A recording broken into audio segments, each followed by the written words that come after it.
presentarvi il nostro ospite, il nostro relatore di questa sera, che è il professor Danilo Gasparini. Ci conosciamo da tanti anni noi, ahimè. Danilo, ho distillato un curriculum molto molto denso e quindi dico alcune cose sulla sua carriera. Consegue una laurea in lettere a Ca' Foscari, qui a Venezia.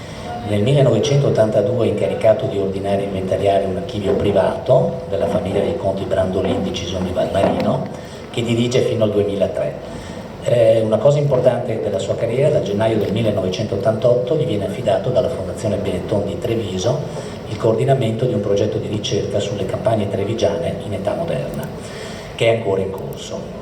Ha ideato, fra le molte mostre che ha curato, una su Monte Belluna, storia di un territorio, cartografia e destini tra 6 e 700, poi ha cariche e attività varie, dal 1999 al 2014 presidente del Consiglio di amministrazione del Museo di Archeologia e Storia Naturale di Monte Belluna, poi direttore scientifico del Centro Studi per la Storia delle Campagne Venete, e è stato anche professore invitato 2 volte, se non sbaglio, a una delle più prestigiose istituzioni culturali francesi, l'École des Hautes Études di Parigi, e c'hai un collegamento anche col mondo francese, insomma, che è di lungo periodo.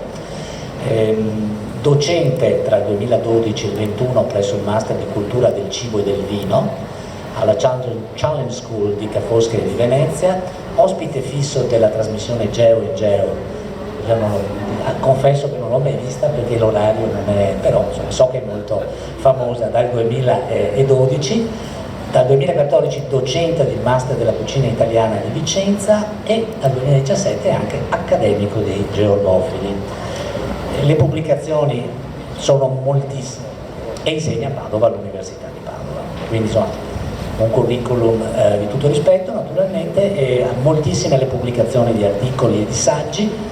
Vi cito qualche monografia che ha scritto: Polenta e Formenton, il mais nelle campagne venete tra XVI e XX secolo, nel 2002, La terra della pietà, il patrimonio fondiario dell'ospedale di Battuti di Treviso, secolo XV-XX, un libro in francese nel 2012 sulle acque patrizie, e l'ultima fatica, 2020 mi sembra, Dalla campagna alla tavola, sistemi alimentari e campagne della terraferma veneta in età moderna e contemporanea. Quindi un esperto di storia dell'alimentazione e della cucina, ma non solo, non vi ho citato, è anche, e su questo siamo più vicini, un esperto di storia della manifattura e dell'industria. Ha lavorato, ha scritto, ha ricercato molto e ha curato mostre sulla storia dell'industria della seta, le filande, storia dell'industria della lana, della carta, quindi non solo un interesse, ma sempre un interesse anche per la storia agraria delle campagne e della Marca Trevigiana in prima battuta. Basta, lascio la parola a Danilo, grazie. Grazie Luca. Grazie per avermi invitato a questa sede che è stupenda.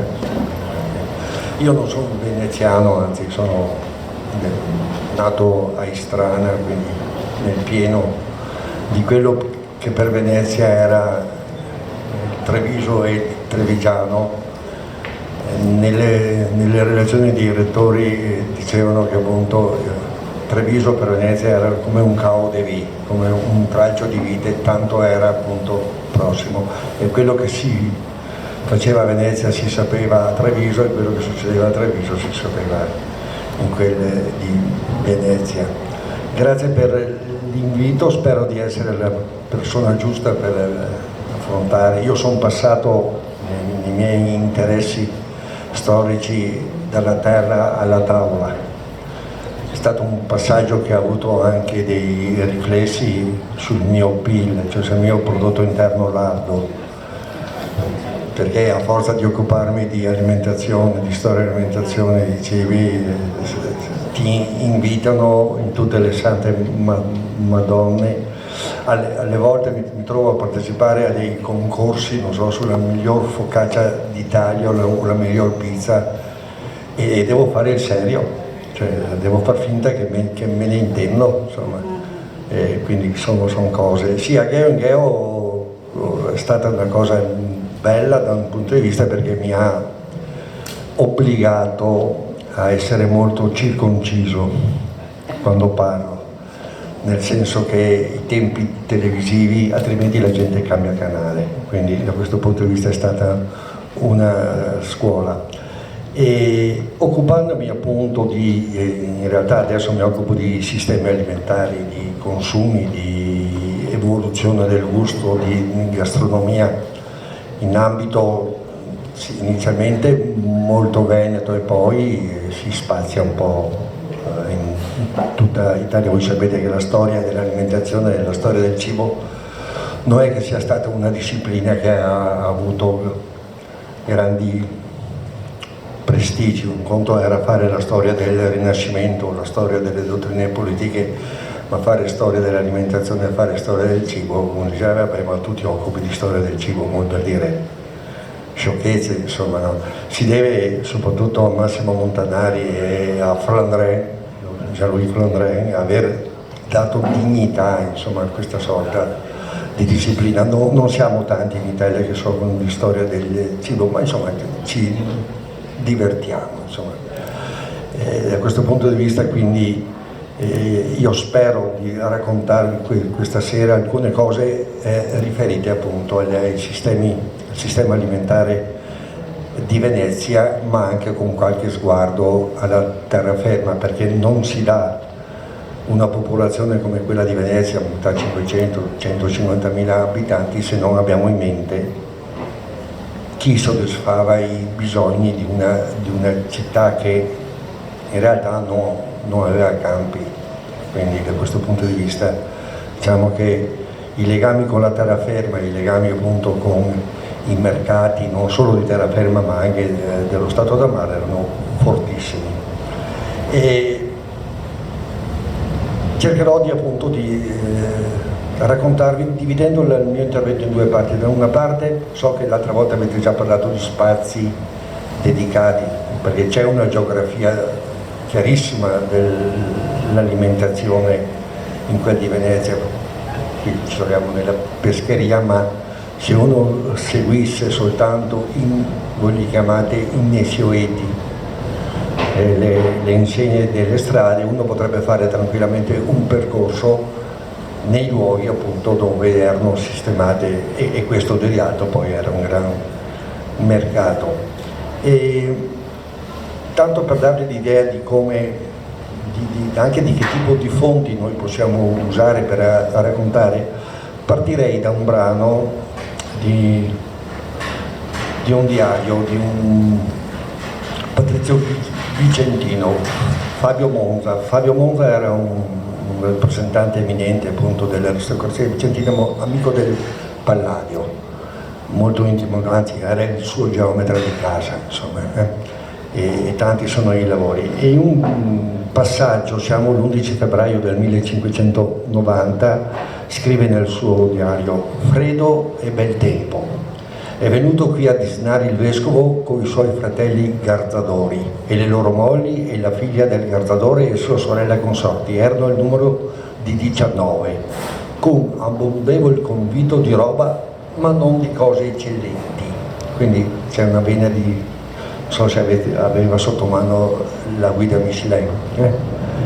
E non furono cotte quelle 4 pernici. Ecco, sulle pernici potrei parlare tutta la sera e sull'ossessione che dal Medioevo in poi io devo ancora riuscire ad assaggiare la pernice, ma prima o dopo, conoscendo dei cacciatori savi, prima o dopo mi tocca, perché c'è un'ossessione in tutti i ricettari, ma in tutte le testimonianze per questo uccello, per questo volatile di piuma. Ma il diario di Fabio Monza ha tante parti veneziane. Per esempio il 12 ottobre del 1563 incontra il Palladio a Venezia, credo dovesse saldare una parcella senza fattura in nero, e ci lascia scritto che si è incontrato con Palladio, sono andati a pranzo e hanno mangiato 4 sievoli con le verze, 3 sfoggi, quindi 3 soliole, 2 orate e un varol, cioè una spigola, e mi mette anche quello che ha speso, perché evidentemente lui è molto puntiglioso. Questo diario, che poi ho decrittato, l'ho messo, ho fatto tutte le tabelle possibili e immaginabili, è una fonte straordinaria di quello che è uno dei temi che affronterò questa sera, che è quello del regime alimentare di un aristocratico, sia veneziano, sia trevigiano, sia vicentino. Cosa mangiavano? Perché magari ci siamo fatti un'idea alle volte un po' stramba, che cioè, questi banchetti sontuosi descritti nei ricettari del Cinquecento fosse la normalità. In realtà non è così, neanche qui a Venezia, se voi andate tra le pagine del Goldoni, insomma, non è che si mangia sempre cose straordinarie. C'erano dei momenti fortissimi, i banchetti del Doge, i banchetti delle istituzioni, i banchetti, per esempio, mi sono soffermato tanto, per esempio, su cosa mangiavano gli studenti dell'Università di Padova, che venivano un po' da tutta Europa. Allora, fatto salvo lo spritz con l'Aperol, diciamo, che quello si faceva, evidentemente nei collegi, in tutti i collegi degli studenti, quotidianamente si mangiavano tante minestre, tante zuppe, e poi c'era il momento della laurea, allora arrivavano le malvasie, arrivavano i dolci, oppure quando veniva insediato il rettore, diciamo, chiamiamolo il rettore dell'università, tra il suo personale aveva l'obbligo di tenere un cuoco. Perché? Perché c'erano dei momenti evidentemente importanti, oppure l'ingresso di un vescovo, l'ingresso di un podestà. Allora, un conto sono appunto questi banchetti istituzionali descritti anche da Marin Sanudo, ma anche dal Priuli, dei grandi, e un conto invece quotidianamente cosa si mangiava. Naturalmente andavano da Lidl a fare la spesa e si mangiavano quello che, ma non era sempre, insomma, non era sempre roba grassa, insomma. E sulla storia in particolare dell'alimentazione di Venezia, come sapete, ci sono studi differenti, da Tucci, dall'EN, sui regimi alimentari dei marinai, ma poi Gian Maria Baranini, che ha studiato appunto tutta la questione del vino. Anche Miller, non so se lo conoscete, si è occupato un po' di alcune cose, di fontici, ma anche di spezie nella sua giovane età. Ma poi abbiamo appunto che sul sale, Emar sui cereali, Molmenti, per dire alcuni, poi tanti altri, Carla Cocco, ma insomma ce ne sono tanti, ma anche la nostra Michela Dal Borgo, cioè, che con le sue spigolature d'archivio ci dà alle volte così delle notizie curiose. Veniamo al nostro tema. Allora, alimentare una città. Questo parlare dell'alimentazione di una città, Venezia, come diciamo, un caso a sé, significa affrontare uno dei temi cardine che per secoli ha caratterizzato la storia d'Italia, il rapporto città-campagna. Rapporto città-campagna. Per noi adesso siamo tutti contenti quando vediamo la Coldiretti con Campagna Amica, i mercatini, il mercato della terra, i ladri turismi che ci sono in giro in tutte le campagne, le transumanze che da Venezia vengono fatte nel Montello per andare a sedare a Speo, insomma, però in realtà è sempre stato un rapporto, voi capite bene, molto conflittuale. C'è stata una sorta, dal punto di vista della sensibilità anche, per molti secoli contadino era villano. C'è poco a dire, tutta la satira cinquecentesca, ma non solo, vedeva nel contadino a prescindere una bestia. Io ricordo di un registro della Certosa del Montello di fine 400, dove nella prima pagina, proprio nell'anteporta, il cancelliere che teneva i conti aveva scritto in latino molto forbito che ci sono 3 cose da battere nella vita: le noci, l'asino e il contadino. Tanto per darvi l'idea di quello che oggi voi capite, oggi tutta questa faccenda è ribaltata. Adesso noi diamo per scontato che tutto quello che è contadino è buono, è pulito, è giusto. La città rimane, tra virgolette, luogo dove si mangia sì bene, però insomma tanta materia, se vuoi mangiare sano devi andare in campagna. Questa è un'operazione, lo vedremo, culturale di trasformazione che avviene partendo da Pellegrino Artusi, poi citeremo cosa Pellegrino Artusi pensava del cibo di Venezia e del Veneto, no? E che poi durante il fascismo avrà veramente il suo massimo sviluppo quando nel 1931 viene pubblicata la Guida gastronomica d'Italia, in cui il fascismo assume la cucina italiana città per città, a volte paese per paese, come emblema. Siamo in piena autarchia e quindi emblema di un'Italia appunto che si arrangia e che ha tante cose da difendere. Guardate che l'inventario che viene fatto nel 1931 di tutti i prodotti tipici viene riproposto pari pari nel 59, viene riproposto nel 69, sempre a cura del Touring Club, e molte delle DOP, DOCG, DOC, PPL, tutte le sigle che voi vedete, hanno la loro base su questo inventario che è stato fatto appunto negli anni 30. Allora, il rapporto città-campagna. Partiamo dall'inizio della filiera. Cosa offrivano i territori, in particolare alla Repubblica di Venezia? Beh, qui una delle fonti, se volete, più interessanti sono appunto le relazioni dei rettori di terraferma, le relazioni di terraferma che andavano a governare le città di terraferma. Si cominciava nella carriera dalle podesterie più piccole, si cominciava con Mestre, con Castelfranco e poi si salivano quando avevi fatto 2 maroni così, andavi a governare Padova, andavi a governare Verona, andavi a governare Vicenza. Beh, nelle relazioni spesso e volentieri c'è proprio questa sorta di lucida consapevolezza che questi territori offrono tanto e offrono tanto proprio in funzione di quello che può arrivare nella dominante. Vi leggo soltanto un passaggio di Vicenza, siamo nel 1598, la vaghezza sua è tutta manifesta, essendo ripieno de coli che producono molta copia dei frutti e dei vini delicatissimi. Con i suoi vitelli, smalzi, formaggi suppliscono agli abitanti abbondantemente e soccorrono anche copiosamente al bisogno non solo di Padova, ma di quest'alma città. Sta parlando di Venezia. La terra per sua natura è molto buona e fertile, ma per l'industria e artificio della coltura, con le grassine per la comodità, hanno delle praderie buonissime e da nutrire non solo i bovi necessari all'aratro, ma anche una gran coppia di vacche e di pecore, aggiunto l'irrigazione delle acque che è molto pregiata e riesce fertilissima. E quindi questo tanto dicono, dice il rettore, in questo caso è Benedetto Correr, che il Vicentino per Venezia è il fondaco, il macello, la cantina e il giardino di questa serenissima città, o per pure una buona e fedele nutrice copiosa di ottimo latte per nutrire la sua cara ed amata regina Venezia.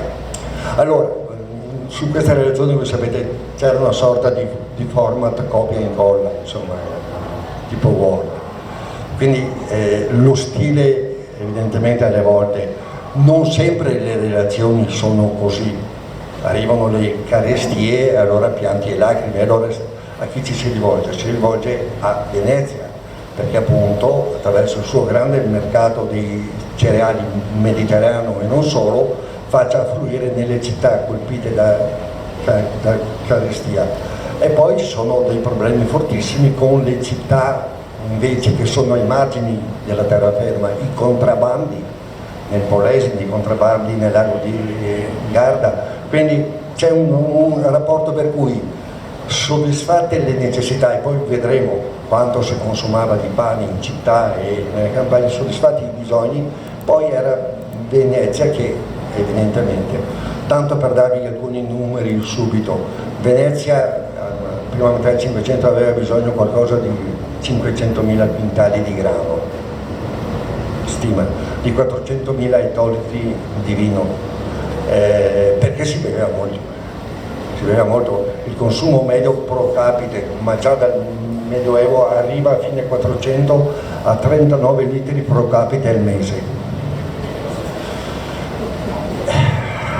Era un bel bever, insomma, Noi adesso, voi sapete che il consumo medio in Italia è 32-33 litri, però il vino, perché il vino evidentemente lo sapete meglio di me, non era solo cibo, insomma, era anche energia pura in vena, insomma, anche se appunto tutto il vino buono arrivava di Venezia. E un'altra cosa che dobbiamo sfatare, il mondo contadino fino grosso modo agli inizi, fino all'inizio del Novecento beveva male, non beveva vino, beveva acquetta o le prime acque, oppure come nel caso dei operai che lavoravano nelle risaie del Veronese. È interessante che c'è una supplica di alcuni appunto di questi risicoltori che si lamentano che danno loro del vino acido, cioè aseo, insomma.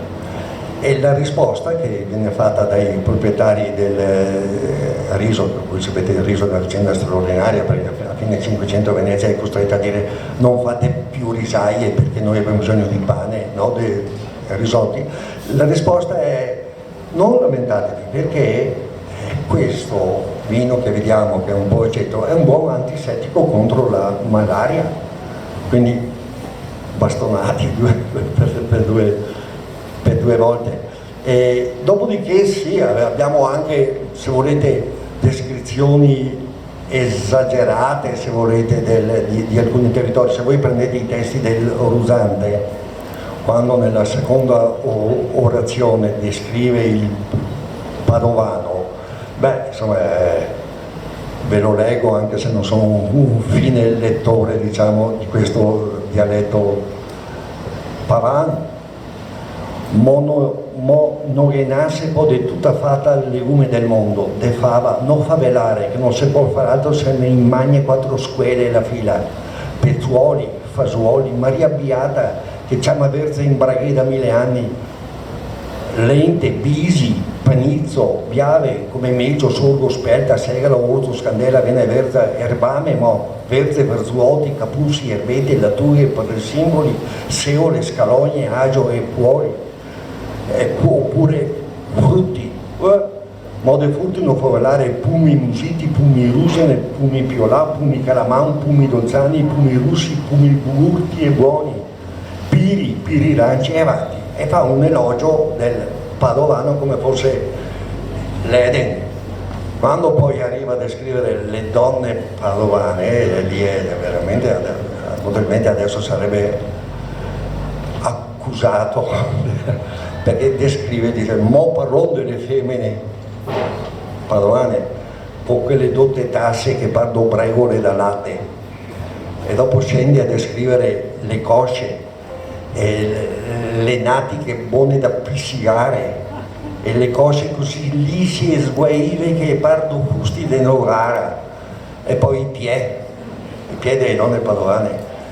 Ha paura quando vanno sui campi, schinza e scatarò, e dopo, siccome era davanti appunto al cardinale, nella descrizione del corpo arriva anche in quella parte del corpo, ma lì dice Sua Eccellenza non che parla di che roba là delle donne, perché anche lui è venuto fuori da là, e quindi descrive, quindi al di là appunto di questa sorta così di elogio del padovano, in realtà poi evidentemente tutto quanto appunto poi, e lo vedremo, qual era la logistica di tutte queste materie prime che poi dovevano arrivare nelle città, ma poi dovevano arrivare a Venezia. Beh, una logistica molto complessa.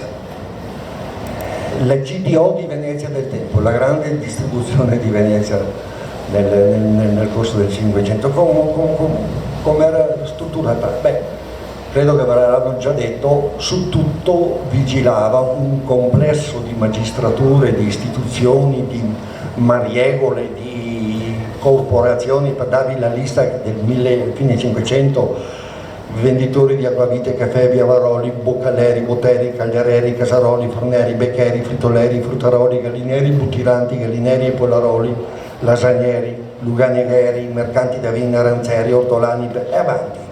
C'è tutta una struttura organizzata evidentemente poi appunto in un buon sindacato, Stato, della Confcommercio di allora, regolati bene in maniera che fosse garantita. E i magazzini del vino, i magazzini del sale, i magazzini del frumento, i fontici, e poi tutte le norme che di via statuto per una città, è che in città non doveva mancare niente, soprattutto non doveva mancare il pane. Che io abbia notizie rivolte del pane a Venezia, Nisba, mi pare, non ho notizie, ma da che mondo è mondo, insomma, panem et circenses, lo dicevano i romani, e quindi se tu garantisci che i magazzini del pane, vi ricordate la rivolta del pane a Milano nei Promessi Manzi, quando assaltano i forni, e quindi bisognava garantire tutto. E quindi una struttura alle volte di magistrature che si sono, se voi andate a vedere le magistrature legate al mondo delle biave e dei cereali, ne avete tutta una serie della creazione dei fontici, che poi i fontici, guardate, ha ragione Gigi Corazzoli quando dice tanta fanfara, insomma, perché poi se mettete in conto la gestione di un fontico, le spese di trasporto e tutto quanto, non riuscivano spesso e volentieri a battere il prezzo che veniva invece per vie traverse fuori dalle piazze del grano. Quante piazze del grano abbiamo nelle nostre città? Piazza delle Erbe, ma lì, perché lì il popolo comunque doveva tenere, evidentemente, per non parlare dei calmieri del pane. I calmieri del pane sono stati aboliti in Italia credo nel 1975, a quella data c'erano 250 calmieri del pane. L'ossessione appunto di garantire che comunque il pane ci fosse, poi vedremo il tipo di pane, perché c'è pane e pane, c'è pane e pane.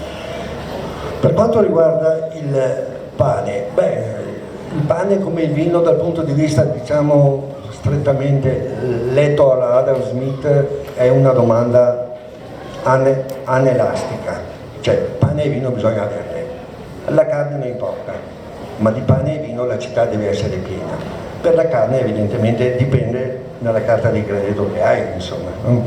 E anche qua vedremo qual è la hit parade all'interno di Venezia delle carni, no?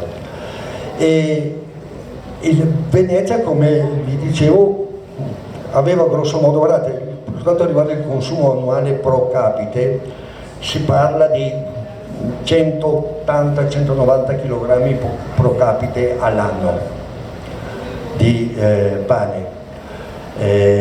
Questo è un dato che andrà avanti per molto tempo, guardate che ancora a unità d'Italia fatta si consumava mediamente pro capite 1,2 kg di pane al giorno, adesso siamo a 60 grammi, se va bene, insomma. Hanno demonizzato il pane, hanno demonizzato il burro, hanno demonizzato la pasta, Dio li abbia in gloria, ma evidentemente il pane era al centro. Luciano Pezzolo in un suo studio valuta per il 600, per metà 600, 384.000 staia, circa 2.000 quintali di pane, insomma, che dovevano, ed era un consumo distribuito in maniera equa tra città e campagna. Anche in campagna si valutava un consumo di 4 staio, uno staio di frumento grosso modo erano 67-68 kg, dipendeva dal grado di umidità, evidentemente, no? Voi sapete che nella misura dei grani il frumento si misurava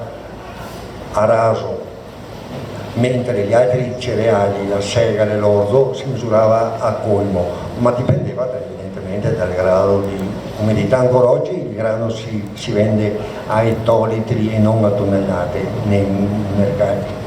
Quindi il mercato, diciamo, delle biade, gli spazi del mercato erano importantissimi, le piazze del grano, perché lì evidentemente affluiva tutto il popolo. C'è un bellissimo saggio di Kaplan che parla appunto del mercato come un luogo simbolico, quasi una sorta di spazio sacro, dove si celebravano quotidianamente evidentemente questi riti mercati come fossero consacrati alla dea dell'abbondanza, e guai se al mercato a Firenze, come a Siena, come in tutte le grandi città, al mercato comunque bisognava trovare qualcosa. Queste norme che andranno avanti per secoli, che i francesi chiamano la police des grains, le norme Maigret ha scritto volumi importanti, andranno avanti per molto tempo, va bene? E il mercato, evidentemente, noi siamo all'interno di un mercato importantissimo che è quello di Rialto, destava per i viaggiatori che arrivavano a Venezia meraviglia. C'è un bellissimo testo in pavano pubblicato da una collega milanesi, Cecco Bello, che era un contadino di Padova, che arriva un giorno a Rialto. Si capisce abbastanza. Quando zonto fu al punto di Roalto, ayer ste morto, tante case e tabier leggiera su, e quando fu de barca desmontò, aveva tante botteghe che guardava, mi parea una bestia in spirò che comprava e vendeva, che bragagnava guselle, scuffie, scarpette, cordelle, altro che no il mercò che si fa a Pava, altro che no il mercò che si fa a Pava. E poi arriva in pescheria. A tornare in Rio, a questa man de dreta, la don si vende il pesce in pescaria. A me smarì ben Cristo da Loreto, pesce pizzoli e grossi ed ogni via, certi musi e spini in tavarà, che mi smeravaggiava. In fede mia non avevo mai visto niente di così. E poi va nel luogo, nella casaria dove si vendono i formaggi. Poi venire a lungo i formaggi salè, dove qui speciali dai confiti che tutti ha fatto l'era preselè, e con gli occhi sbalorditi guarda la varietà dei formaggi che ci sono nel grande mercato di Rialto. Pane, abbiamo detto, certo che il pane era importante, ma voi sapete meglio di me che il cromatismo del pane la dice lunga su che pane si consumava. Allora, se voi andate a vedere nel dizionario del Boerio, avete pane per tutti i tipi, pan biotto, pan biscotto, e qui abbiamo appunto pan buffetto, pan rognoso, pan con la uva, pan con l'olio, pan massarin, pan traverso, e poi appunto i pani da carestia, come li chiama Piero Camporesi. Piero Camporesi, un bellissimo libro, Il pane selvaggio, vi descrive appunto che il sogno era mangiare il pane bianco, pan buffetto per secoli. Il mondo contadino appunto ha mangiato dei pani, se volete, scuri, e ha sognato per secoli di mangiare. Bisogna aspettare la fine dell'Ottocento per avere la rivoluzione, quella che chiamata la rivoluzione bianca, perché il mondo contadino comincia a avere. Salvo adesso, appena conquistato il pane bianco, tornare al pane selvaggio, perché allora adesso trovate il pane con la curcuma, il pane con i semi di zucca, i pani più strani, i pani quelli che Camporesi appunto chiamava i pani selvaggi, no? Quindi queste inversioni. Io ricordo che alla fine della sua vita mio padre, per dei problemi che aveva, insomma la mia madre lo aveva convinto a mangiare del pane scuro, del pane segale, e lui giustamente si incazzava perché diceva: ma come? Sono davanti una vita a sognare di mangiare questo bel pane fragrante, bianco, di farina, e adesso mi obblighi a mangiare questo pane scuro. E questo vi dà l'idea di come funzionavano le cose. Sono poi interessanti, c'è un episodio molto bello legato proprio a Venezia, alla carestia degli anni 70 del Cinquecento, quando il doge Piero Loredan decise di riservare il pane di frumento alla nobiltà e al popolo di distruire il pane di miglio. Alla morte, il 3 maggio del 1570, il popolo di Venezia ne tessé l'elogio funebre. il dose del Meggiotto che fa vendere il pan di Meggio ai pistori Zemorto. Viva San Marco e la signoria, Zemorto il dose della carestia. Pane di miglio, il miglio era appunto evidentemente uno dei tanti cereali con cui si faceva il pane, e qui poi fa evidentemente l'ingresso a metà del 500 del mais, ma sul mais veneti, polentoni, voi capite bene, potremmo andare avanti a discutere. Diciamo, il mais conquista prima le campagne, arriva nel Veneto nella prima metà del 500, si diffonde a fine 700, è molto diffuso anche nelle città, e ce lo racconta bene Gaetano Zompini quando nei mestieri, le arti che vanno per via in Venezia. C'è una bella film, una bella immagine in cui si vende la polentina calda col botiro e col formaggio, che ci rinvia alla scena di Rosaura ed Arlecchino, no? Quando Goldoni vede Rosaura che prepara questa polenta che poi lui condisce col burro, col formaggio, col burro e con la polenta concia. A quel punto evidentemente la polenta è entrata. Guardate che negli anni 70 del 700 il 63-64% dell'apporto appunto del mais, il mais copriva il 63% oltre dell'alimentazione in tutta la terraferma. Ma poi arrivano anche le patate, le patate arrivano, come sapete, mais è arrivato subito, patate e pomodoro sono stati dei clandestini senza permesso di soggiorno per 2 secoli.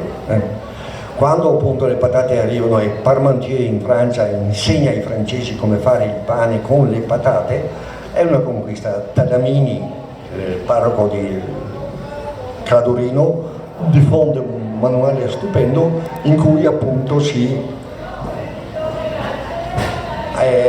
ma li hai chiamati tu?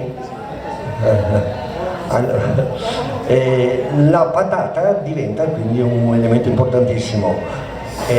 Il Settecento è straordinario da questo punto di vista. Perché il Settecento? Perché è un secolo che è battuto da una serie di carestie, tantissime, eppure la popolazione in Europa raddoppia.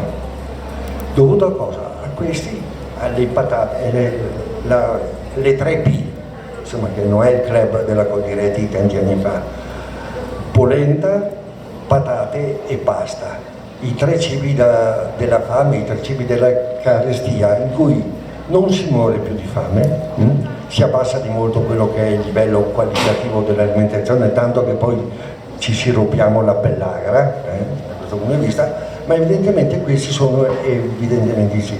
Lasciamo il pane, andiamo alla carne. La carne, anche qua.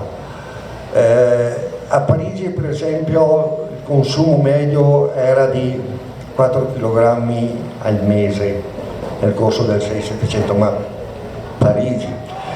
In Italia per tutta l'età moderna si valutano grosso modo dai 15 ai 20 kg anno pro capite di carne. Anche qua la carne è stata il sogno, è stata un sogno evidentemente che ci ha accompagnato nel corso dei secoli. Quando a casa mia negli anni 60 sono arrivate le scatolette di carne Simmental, come dite voi a Venezia, che sbirromi, era lusso, cioè una bella carne di scatolette Simmental o Manzotin o Montana, perché il mondo sempre, la carne nel mondo contadino è stata un sogno, ma anche per le classi povere delle città. Guardate, tante frattaglie, tante quinti quarti, il figa alla veneziana, il fegato alla veneziana, perché non è che si mangiassero nelle che pare delle carni, quindi prima veniva il vitello, poi il castrato, poi il bue, poi a scendere tutti gli altri animali fino a chiudere con il maiale. Ma accedere al vitello, accedere a queste carni nobili era uno dei privilegi più rari, insomma, da questo punto di vista. E anche qua sulla carne, anche qua norme, appalti. Il commercio della carne a Venezia era governato da chi vinceva gli appalti, i grandi appalti della carne. E anche qua le banche, le botteghe, ce n'erano mi pare 61 nella zona di Rialto e 18 a San Marco, in cui veniva distribuito questa carne qua. E sulla carne, guardate, il tema è affascinante. Perché? Perché a metà 500 Venezia pianta una lite con le città di terraferma, cioè chiede alla città di terraferma di condurre a Venezia 14.000 buoi l'anno. Apriti il cielo. Una lite che va avanti 40 anni, alla fine riduce di molto quello che è appunto le richieste di Venezia, perché il conflitto era quello: cereali o carne. Brodel lo dice chiaramente: un ettaro a cereali produce 5 quintali di grano e 1,5 milioni di calorie. Le rese dei cereali allora non è come adesso, avere un 6 quintali per ettaro, 7 era grande cosa. Un ettaro di riallevamento produce 1,5 quintali di carne, perché le bestie erano d'Italia e 340.000 calorie rispetto al 1,5 milioni di calorie. Non c'era storia. E alla fine di questa lunga lite, che comporta appunto i rappresentanti di Rovigo, evidentemente molto illuminati, si rivolgono al Doge e scrivono: non può quel paese stesso avere pure assai persone e pure assai animali, perché dove sono assai persone bisogna che siano assai terre arative e poche prative per suonare il vivere, e dove sono assai animali come è in Ungheria bisogna che sia come pure assai prati e poche terre arative, ed essendo cose contraddicenti insieme ai terrepugnanti, essendo molto dell'uno bisogna che sia manco dell'altro, e quanto che sia meglio che siano più uomini e manco bestie è tanto chiaro che non accade metterlo in controversione. Cioè dicono: Doge eccellentissimo, lui vuole più bestie o più persone alla fine? E lì inizia, poi, che è stato appunto uno dei lavori fatti da Ugo Tucci al suo tempo, quando descrive il grande traffico di animali che arrivavano dall'Ungheria. Migliaia e migliaia di capi percorrevano 330 km e oltre a piedi, alle volte via nave, ma se c'era guerra arrivavano via terra, perdevano, già magri di loro, perdevano un bel po' di chili, venivano fatti ingrassare prima di arrivare ai macelli di Venezia e di Treviso, nelle praderie lungo il Piave, lungo il tagliamento, e arrivavano qua un po' in carne, insomma. E anche qua tutta una serie di norme anche sanitarie, perché poi si abbattono le epizoozie, quelle di inizi 700 sono tremende, ma norme sanitarie per i macelli. Dove si butta i budelli? Le norme del magistrato della sanità sono bellissime, ma a un certo punto dite: quando appunto avete macellato, cercate di buttare via il budella e tutto quello che ho detto dove l'acqua è più fonda, quindi andavano direttamente, insomma, dentro ai canali. Poi c'era appunto la questione del pesce. Beh, qui voi capite bene, e arriveremo quando parleremo dimmi cosa mangi e ti dirò chi sei. L'uomo è ciò che mangia, ma mangia anche ciò che è. Evidentemente carne e pesce sono antagonisti in quella gestione del tempo dell'anno in cui la Chiesa imponeva per 150 giorni l'anno di non mangiare carne, ed è il trionfo del pesce. Ma il pesce, allora, un conto è essere a Venezia a mangiare pesce povero, e un conto è essere in terraferma, perché la conservazione del pesce aveva evidentemente dei problemi seri. Anche questa è stata prenotata, bellissimo, guarda. E il pesce anche qua, i consumi, abbiamo anche qua dei dati. A fine, vediamo che passi.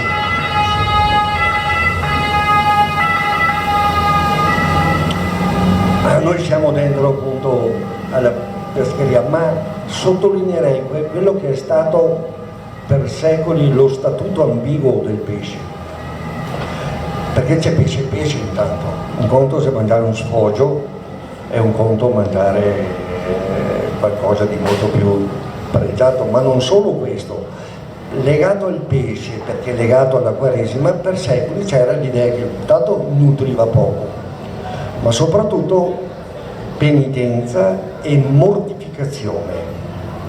Il pesce non nutre quanto la carne ed è il cibo della Quaresima, e quindi la diffusione, se volete, del pesce. Poi conoscete la vicenda di Piero Querini, del baccalà, dello stoccafisso.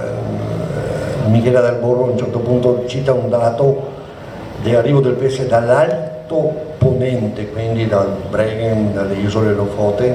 Solo per il 1778 sono arrivati 3 milioni e mezzo di baccaladi, e qua poi si creano le generazioni. Tagliapietra c'è ancora? C'è ancora, poi si creano delle generazioni di... Quindi pesce sì, ma si fa fatica a farlo arrivare in terraferma, anche se in alcuni monasteri del Montello io ho trovato delle bellissimi arrivi di pesce per i frati. Mangiava bene. Mangiare, si facevano arrivare pesce salato da Venezia, veramente, e le spezie, e le mandorle, e gli aranci. C'è l'idea della mortificazione a metà Cinquecento, ma prima era già andata a farsi fottere, insomma, quindi se voleva i certosini della Certosa del Montello mangiavano bene. Ultimo tema, il vino, anche qua, grandi magistrature, la domanda di vino l'abbiamo vista altissima, quindi anche qua è una domanda fuori. Oltretutto, se voi andate a vedere gli statuti cittadini di tutte le città di terraferma, disegnano quella che poi sarà uno dei paesaggi che tutti i viaggiatori che arriveranno in terraferma veneta, la piantata. In tutti gli statuti da metà 300 in poi si obbligano i contadini a piantare piantate di viti con gli alberi, proprio perché era il consumo della città.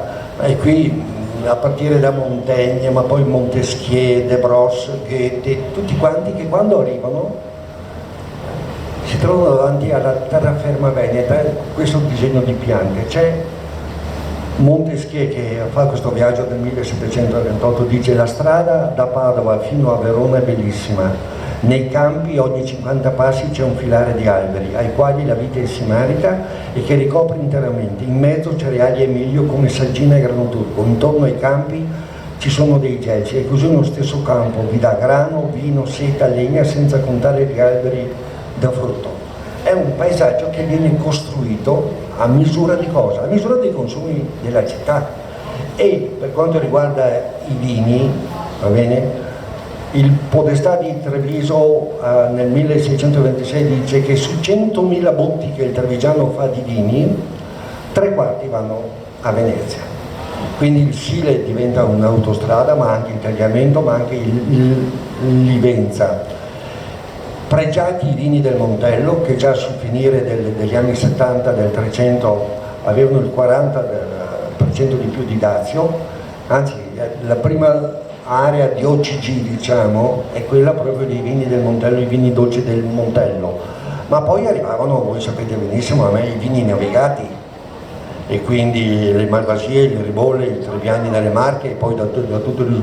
e arrivavano appunto poi dalla terraferma i vini, quelli robusti. Giacomo Agostinetti, che scrive i 110 ricordi che formano il buon fattore di villa, quando parla del raboso invita i contadini a tenerlo nelle vinacce per 12-15 giorni, caricarlo di colore, perché dice poi gli osti di Venezia lo aggiustano, quindi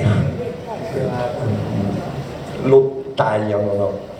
E il dazio del vino era uno dei grandi dazi, su cui si giocavano anche delle partite speculative, perché il dazio veniva levato il giorno di San Marco e veniva messo all'incanto con la cifra dell'anno prima, 50.000 ducati, era una bella entrata. Dopodiché spettava al vincitore del dazio raccogliere i soldi, come si dice in francese, cazzi suoi.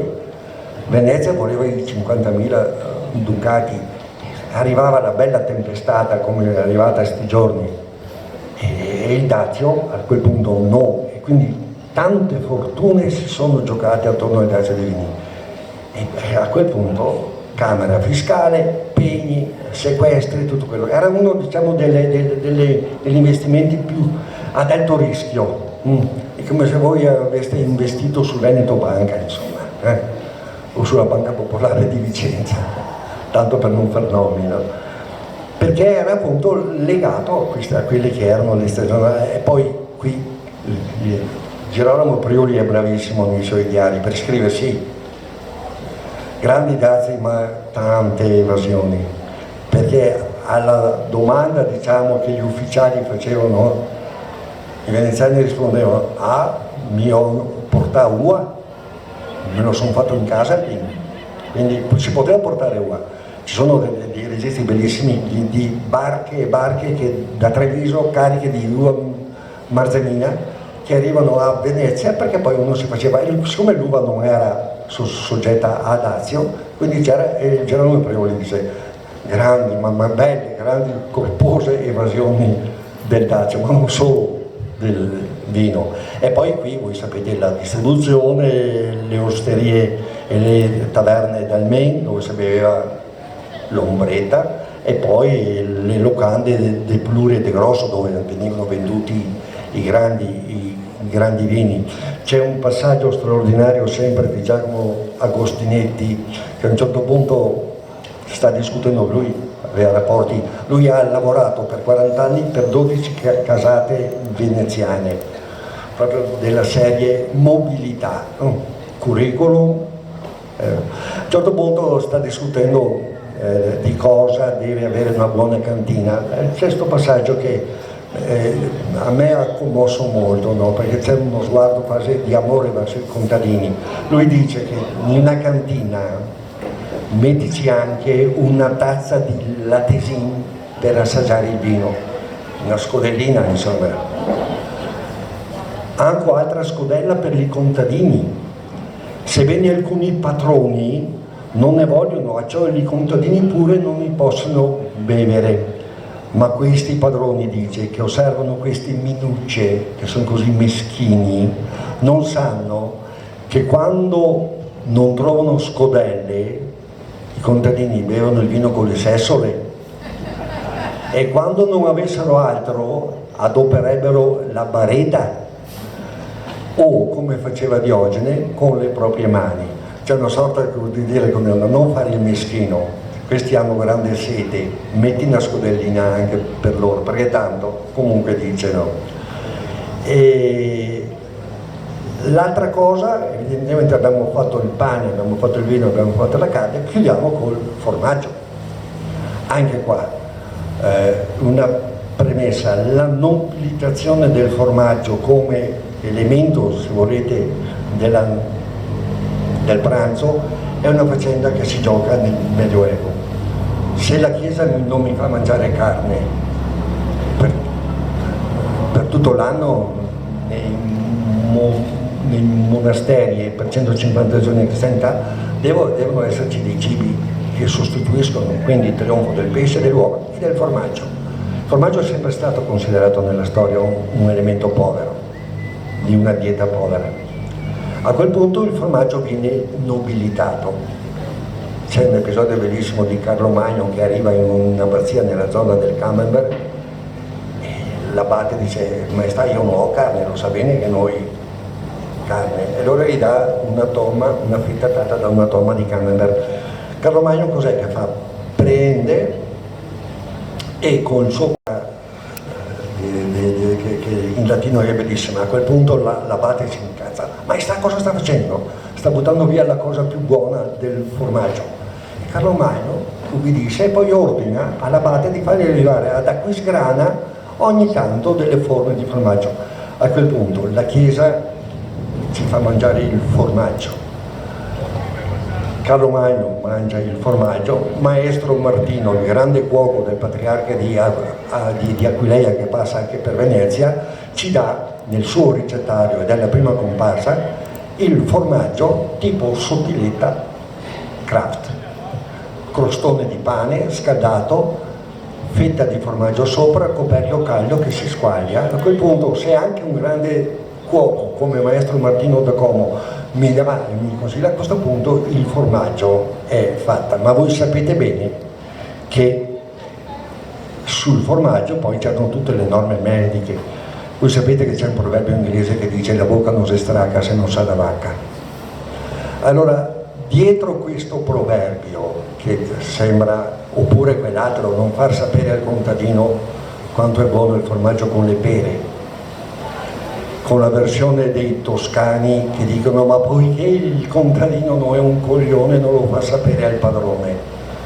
Ma quel detto la bocca non si stracca da persona da vacca è perché tutti i testi medici, ma tutti, invitano a mangiare il formaggio a fine pasto.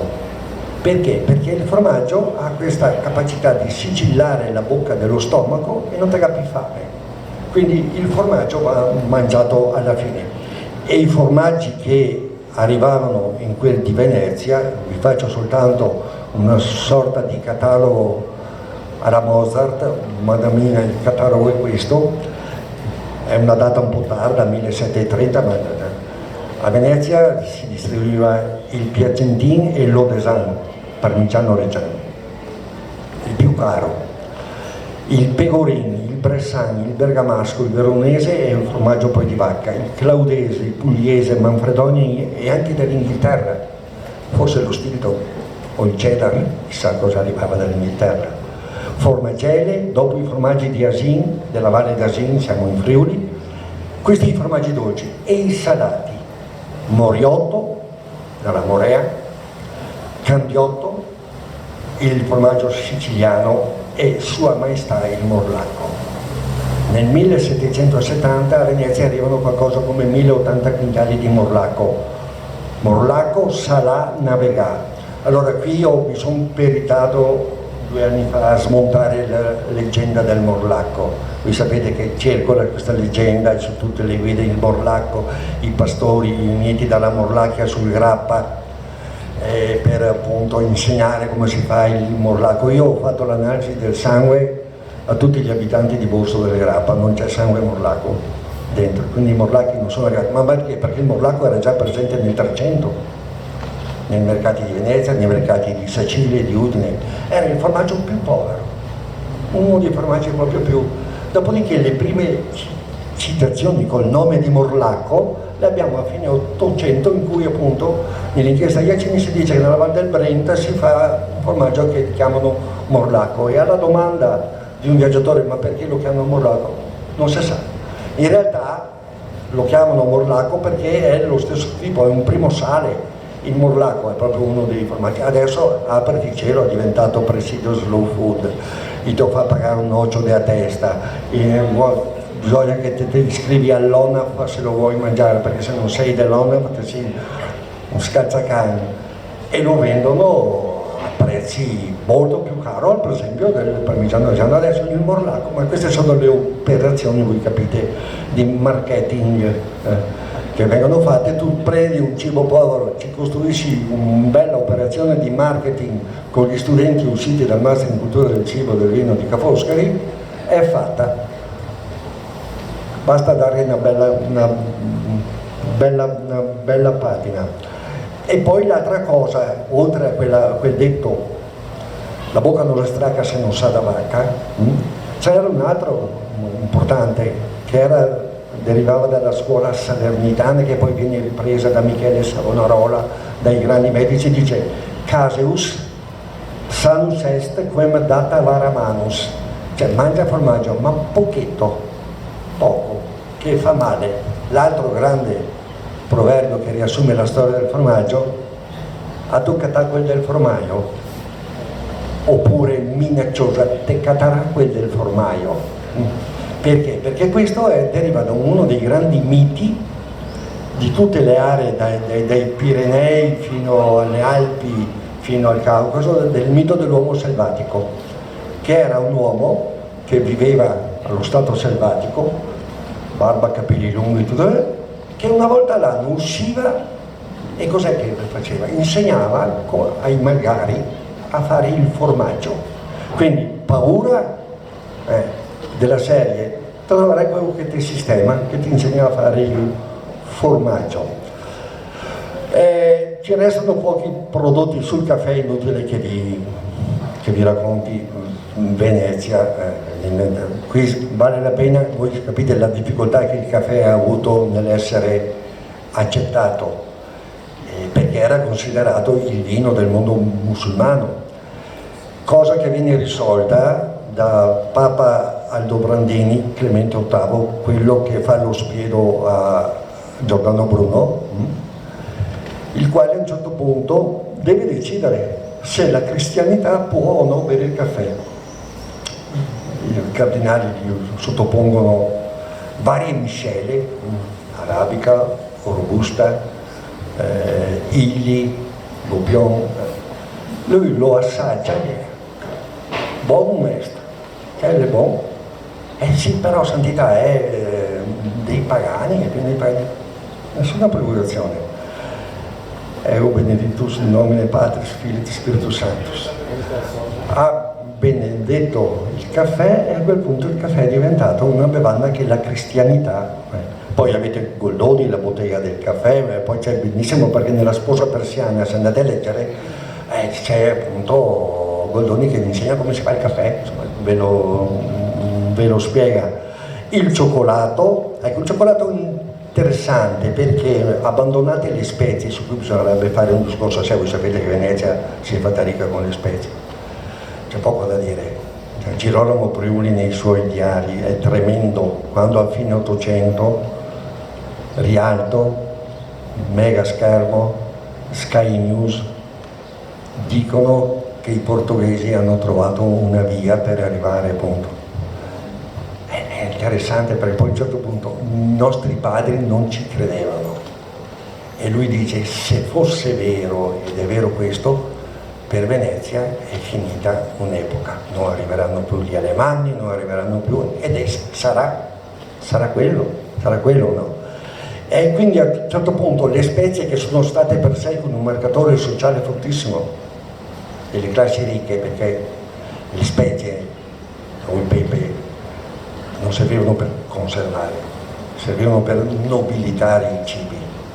Tant'è che Maestro Martino, quando mi fa quel formaggio tipo sottiletta, alla fine ci fa una spruzzata di cannella, una spruzzata di spezie, perché in quella maniera un cibo povero diventa ricco e viene nobilitato, no? La classe aristocratica ha bisogno di un nuovo marcatore. E cos'è che scegli? Scegli il cioccolato. Il cioccolato a quel punto diventa lussuria, diventa il cibo, diciamo, di una classe, immaginate la classe veneziana del Settecento che pensava soltanto a divertirsi, il cioccolato a quel punto diventa un elemento fondamentale. Ci sarebbe da parlare dell'olio, ma mi rinvio ai lavori di Ciriacono. Ecco, per quanto riguarda l'olio, guardate che il 42% delle ricette contemplava l'uso del lardo come condimento e solo un 7% dell'olio. Non parliamo del burro, che poi no. Ciriacono sostiene giustamente che l'olio, per tutta l'età moderna, è un prodotto di lusso, perché la maggior parte dell'olio andava poi nell'industria tessile, nell'industria dei saponi, e quindi condire, a parte gli oli che venivano dalla Puglia, dall'Istria, dalla Dalmazia, da Salò, quindi c'erano dei mercati di olio molto alti. Anche qua consumi 9 litri all'anno per Venezia, dice Ciriacono, meno nelle città di terraferma 1,5 litri, 2 di olio, quindi, e poi erano evidentemente oli, ce li sogniamo gli oli che abbiamo noi oggi, anche per le tecniche. Poi c'è evidentemente la pasticceria, c'è l'acquavite, e il gin de no altri. Le botteghe di acquavite a Venezia evidentemente non si contavano. Il Settecento è bello perché a un certo punto anche la cucina veneziana subisce l'influsso della cucina francese. Voi sapete che il tramonto della gastronomia italiana avviene nel corso del Seicento, c'è il sorpasso di quella che è la cultura gastronomica. Non si pubblicano in Italia nel secondo Seicento nessun ricettario. La grande stagione dei ricettari Bartolomeo Scapi è un monumento. Bartolomeo Scapi è straordinario, perché se voi andate a vedere quando parla del broeto de pesce, lui Venezia l'ha calpestata e dice che l'ha imparato dai pescatori di Chioggia, come si fa il broeto di pesce. C'è un passo del Molmenti che la dice lunga. Anche a Venezia, scrive, si introdusse l'uso del cuoco francese, ma il forestierume nella cucina trovò resistenza fino agli ultimi tempi presso i vecchi buongustai.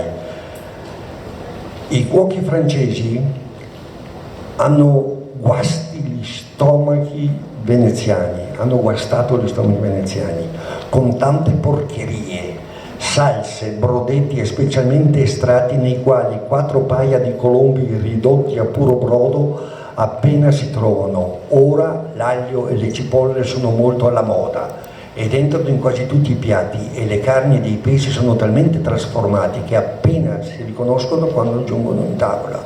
Tutto è mascherato e mescolato con 100 erbe, droghe, sughi e altro. Tranchant, la cucina veneziana evidentemente. E qui apriamo velocemente, dimmi tu quando è il momento, 10 minuti. Entriamo invece in quella che è poi l'altra parte che mi interessa. Evidentemente tutto questo cibo poi arrivava in tavola. E cosa arrivava in tavola e come si consumava? Allora abbiamo detto grandi cucine di magro e di grasso. Quindi evidentemente i regni alimentari ben divisi, cosa mangiava la città, cosa mangiava la campagna. Sulla campagna non dirò niente. A questo punto è interessante vedere e segmentare. Se io vi dicessi oggi quali sono i regimi alimentari della popolazione di Venezia, a saper, ma basta, guardate, basta alle volte fare la hit parade della grande distribuzione e vedere da chi è frequentata. Allora voi avrete in testa le gastronomie, quelle lussuose, poi la Cadoro, che è abbastanza altina, poi avete la Hop, dove è più forte l'elemento culturale e ideologico di andare a comprare la Hop, perché comunque sono compagni, poi avete Prix, poi avete Lidl, poi giù a scendere fino appunto. Quindi se voi guardate la rete distributiva fate anche l'idea di chi le frequenta e di qual è il regime alimentare. È molto più semplice fare la fotografia del regime, diciamo, i regimi alimentari delle classi sociali del passato. Il ceto aristocratico e cittadino di Venezia e non solo, come in terraferma, il popolo minuto, il popolo quello di tutti i giorni, artigiani, tutti i portatori di vino, tutte le... Poi avevamo monasteri e conventi, becco fine, poi avevamo le maestranze dell'arsenale, abbiamo il menù delle maestranze dell'arsenale, i marinai, come dicevo, gli studi dell'Enno dicono, e poi i menù dei viaggiatori stranieri. Anni fa ho fatto fare una bella tesi su appunto la percezione della cucina veneziana nei viaggiatori. Insomma, mi viene fuori una bella figura. Venivano fregati alla grande, ma è da proteggere questa, diciamo, una sorta di... E poi abbiamo i banchetti istituzionali, no? Guardate, le fonti che abbiamo sono bellissime. Abbiamo le spese di Andrea Barbarigo, per esempio, il grande mercante, ma anche Bernardo Morosini, che ci ha lasciato delle note straordinarie per quanto riguarda alcuni dei suoi banchetti. Vi leggo tanto che è l'ora che volge al desio e così vi stimolo i succhi gastrici prima della cena. Eccolo qua, vediamo un attimo. Eccolo qua, a un certo punto c'è la descrizione, allora pagina, scusate un attimo, Andrea Morosini,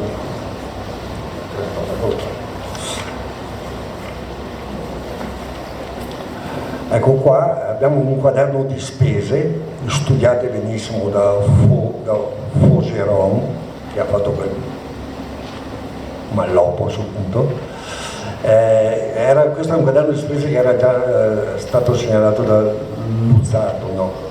E scrive: siamo a metà 300 e i conti segnalano un consumo alto di carne, più un quarto di quanto consumato per mangiare, compreso il vino. Carne è acquistata 3 volte alla settimana, escludo il periodo di Quaresima dove abbonda il pesce.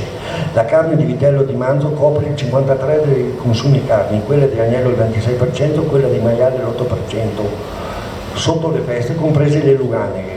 Un altro 37% della carne consumata è destinato ai volatili, sempre durante la stagione invernale. Poi il vino, 23 ettolitri di consumo all'anno, visti i componenti della famiglia, più 1,5 litri al giorno, più di 1,5 litri al giorno. E poi pane bianco, frutta e legumi, cavoli verdi, olio, insomma abbiamo delle note spese straordinarie che ci danno l'idea, come abbiamo delle note spese per quanto riguarda per esempio il monastero di San Giorgio in Alga. Allora, il Morosini frequenta molto il mercato. Caratteristica di tutti i monasteri di città e non solo è invece la capacità di far arrivare dai loro possedimenti, diciamo, o dai loro orti quello che vogliono mangiare. Abbiamo i menù dei seminari, per esempio io ho presente quello di Treviso con dettagliato giorno per giorno quello che si mangiava, tante minestre, tanta roba. E quello di Padova ve l'ho detto. E poi abbiamo spesso e volentieri questi menù cerimoniali, il banchetto diventa una cerimonia, sponsali, nozze, personaggi che arrivano, una gran spesa, quando arrivava uno, altro che Brad Pitt, bisognava, e c'erano gli ufficiali addetti erano costi fare un banchetto. L'elezione del vescovo, l'elezione del doge, il banchetto dogale è descritto in 1000 salse anche da Marin Sanudo con tutti i piatti. Voi sapete che i banchetti rinascimentali avevano 2 grandi portate, i servizi di credenza e i servizi di cucina. I servizi di credenza venivano preparati, non si impiattava, perché bisognava aspettare il servizio alla russa nella seconda metà dell'Ottocento, si mettevano questi piatti sopra il tavolo e ognuno mangiava quello che voleva. Le descrizioni che abbiamo dei banchetti degli estensi che ci ha lasciato Cristoforo di Messisburgo ve la dice lunga, cominciavano alle 5 di sera e finivano alle 5 del mattino, intervallati da musica, intervallati Io Cruzzante che recita le sue, ma anche Ariosto stesso, quindi erano banchetti sontuosi. Fate conto, mediamente erano dalle 100 ai 110 portate, tutto su grandi piatti, dopodiché uno, ma non sono mangiato, tanto dopo bastava andare dall'amico medico, il giorno dopo, ti faceva un salasso e quindi il sangue che si era ingrossato a quel punto diventa bello. Sulle leggi suntuarie, evidentemente, so che parlerete, perché c'è questa sorta di morale civica, per cui durante i momenti di carestia e di fame del popolo venivano emanate queste leggi che riguardavano il vestire ma anche il mangiare, con la prescrizione di quanti piatti di arrosto, di lesso e di altre cose che potevi consumare, perché non si doveva offendere la povertà, ed erano casi evidentemente. Sugli arsenalotti anche qua abbiamo un menù abbastanza chiaro di quello che mangiavano. Eccolo qua, gli arsenalotti che nel 1650 avevano 700 grammi di polenta, tanta roba, 1 litro scarso di vino, 5 sardine, 100 grammi di cipolla, ed era tutto questo. I marinai invece, lo sapete benissimo, pan biscotto, vino, formaggio, carne salata di maiale e fagioli era quello che si mangiava. E detto tutto questo, poi c'è tutto un altro aspetto su cui sorvolo. In villa cosa si mangiava? Voi sapete che a un certo punto c'è la smania della villeggiatura. Anche qui il Priuli è tremendo quando dice che questi mercanti si sono trasformati in proprietari fondiari. Ma che cazzo avete fatto? Ha detto. La terra vi può rendere al massimo il 5-6%. Quanto guadagnavate con le mercanzie e con le spezie? Cosa avete fatto? E poi costruire una villa bastasse, dopo bisogna mantenerla, i servi, la servitù e tutti la concessione. Siete diventati, ha detto, dei molli. No. Però in villa si andava a fare le ferie e abbiamo anche qua le grandi casate degli Emo e tutti quanti, i pisani, abbiamo delle descrizioni, ma non è che si mangiasse sempre. In villa si mangiava, come dice il nobile bresciano Falcone, con molta libertà, e lui ci ha lasciato delle pagine stupende. Eccolo qua: in villa mangiasi di quello che sa, e il pane asciutto ti pare torta che ora tu vuoi e quando poi t'aggrada, dove a te piace, o sotto la pergola, sotto la loggia, sotto il portico, nel mezzo dell'aia o nell'orto o nel giardino o alla fontana. Qui vi ha sì largo e lungo privilegio autentico di poter andare a piedi non solo per tutta la villa, ma è Dio per tutto il contado, dico in scarpe grosse con un bastone in mano, sa il privilegio in casa sua di non accendere il fuoco per conto della pentola se non la domenica mattina, non andare al macello se non il sabato, ma di rado disinare in piedi, non mettere su tovaglia il sabato e la domenica, sa il privilegio di mangiare aglio e cipolle assai, sa il privilegio di non lavarsi sempre le mani, si ha il privilegio in tempo freddo di trattenersi nelle stalle calde. Quivi con poca spesa, vesti alla leggera, dico senza riguardi che sia, sei lontano dai litigiosi tribunali, attendi alle tue devozioni, sei lontano dai strepiti cittadineschi. Poi vai in campagna a combattere contro l'ozio con l'arduo esercizio, perciò vi invito dalla città alla villa, dall'ozio all'esercizio, dal negozium all'ozium. È un'esaltazione del modello della vita di villa che vale anche per le donne, perché ci sono i trattati di economia in cui descrivono le donne di città e le donne di villa. Le donne di villa, le donne che in campagna sono belle, rosee, naturali, e invece le donne di città scrivono, i loro visi sono coperti da smerdamenti, tal quanto, dice la biacca, perché poi si screpolano questi smerdamenti e sotto si vede la pelle, no? Quindi c'è, evidentemente, è un modello culturale molto, molto forte. E tutto questo va a finire, e chiudo veramente, alla costruzione di un mito, il mito del cibo che si mangia, della Serenissima, per cui il motto sotto Leon se mangiava bon e benon. Allora, sulla costruzione di questo mito mi soffermo soltanto, vi cito soltanto una cosa. Luca Pes anni fa ha fatto un bellissimo saggio dedicato appunto ai ricettari veneziani. Noi abbiamo grandi ricettari veneziani, li abbiamo per Padua, li abbiamo, e lui a un certo punto dice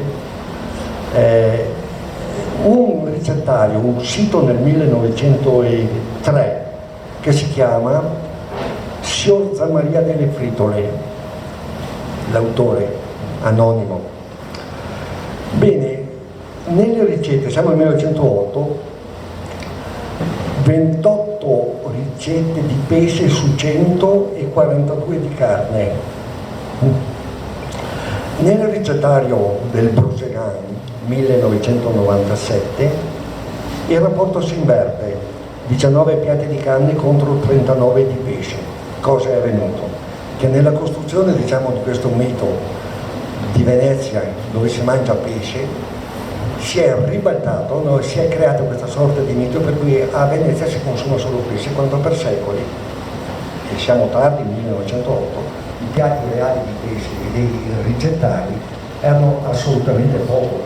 Tant'è che Pellegrino Ortugi, quando pubblica La scienza di cucina e l'arte del mangiar bene, lui non è che dice poco. Guardate che nelle 790 ricette, nell'ultima edizione, c'è pochissima roba del Veneto, perché a un certo punto lui dice le popolazioni del Veneto non conoscono, si può dire, altra minestra che il riso, e però lo cucinano bene in tante svariate maniere. Una è il riso sul brodo con la salsiccia, ma con le salsicce le lasciano intere.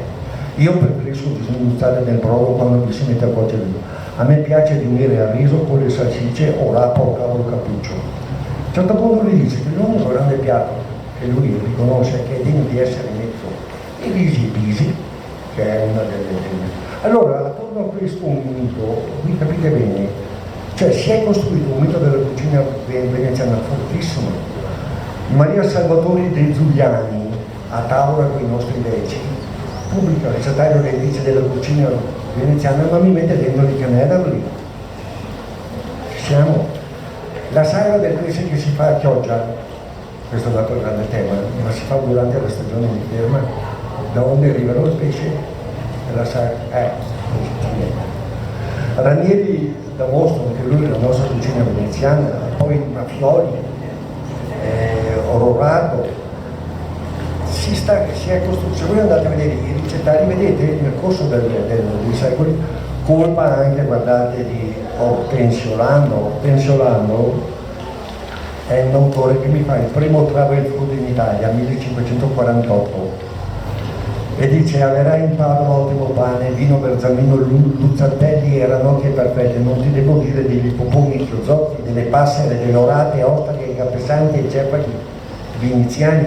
Avrai similmente in Venezia cavi di latte, uccelletti di Cipri, malvagia, garba e dolce e ottimo pesce in gelatina, che di Schiavonia dulci suole. E poi dice: buoni vini avrai in Friuli, migliori in Vicenza, dove anche mangerai perfettissimi capretti. Taccerò dirti carpioni di Garda, goderai a Trevigi crippi e gamberi del Sile, dei quali quanto più ne mangi più ne mangereste. 1548 si costruisce quella che dal punto di vista della storia dell'amministrazione sono i gastrotoponimi.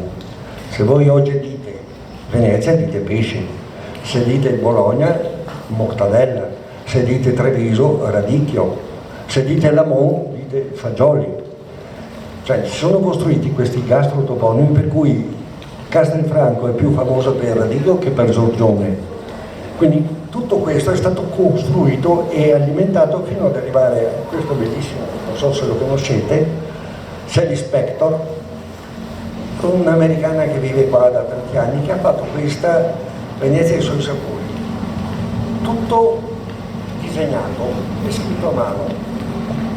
Per cui anche lei non può non ripercorrere quelli che sono i grandi miti, per non parlare poi di Arrigo Cipriani, Carpaccio, Bellini, e Venezia ha costruito evidentemente. E guardate che il mito della Serenissima in cucina è un mito che va di pari passo con la costruzione del mito di Venezia, quindi ci si appiccica anche il fatto che il mangiare veneziano fosse, per non parlare, mangiano solo la cucina ebraica, ma pensate anche agli alemanni, questi che Michele Savonarola dice sono rognosi perché mangiano troppo burro, hanno la lebbra da quanto, quindi Venezia è rimasta evidentemente come lo sapete anche dal punto di vista della cucina un incrocio straordinario. Detto questo, io è l'ora che volge il desio, è l'ora che andiamo a beversi lo spritz. Grazie.